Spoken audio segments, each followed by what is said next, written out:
তীব্র গরম পেরিয়ে এই না হালকা হালকা শীতের প্রাদুর্ভাব ঘটতে শুরু করলো। আর তখন থেকেই আমার মন শুধু ছুটে যায় হালকা কুড়মুড়ে ভাজা পোড়া খাবার জন্য। তাই তো বিকেলবেলা একটুখানি ভাজা পোড়া না খেলে যেন মনটাই অস্থির অস্থির করে। তাই তো নিয়ে চলে আসলাম এক গাদা ভাজা পোড়ো। রয়েছে ডিমের চপ, বেগুনি, পেঁয়াজু।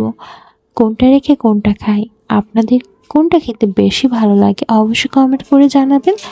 আর আমার তো সবগুলোই ভালো লাগে, তার জন্য টুকটাক টুকটাক করে একটু করে খাওয়া শুরু করব। তাই সবগুলো একসাথে বের করছি। যে আমি খাবো একা না, আমার পরিবারেরও সবাই খাবে, কিন্তু ক্যামেরার সামনে তো আর সবাই আসবে না, সেজন্য আমি একা বসে পড়েছি। আর সেইটা আপনাদের সাথে শেয়ার করব না, তা কি করে হয়? ইচ্ছে করে আপনাদের সাথে নিয়ে বসে একসাথে খেতে, কিন্তু ইচ্ছে থাকলেও তো সুযোগ নেই, তাই না বলুন? চলে আসুন না কোনো এক শীতের বিকালে, একসাথে বসে সবাই মিলে ভাজা পোড়া খাওয়া হবে বেশ মজা করে, সে সাথে আনলিমিটেড গল্প তো রয়েছে।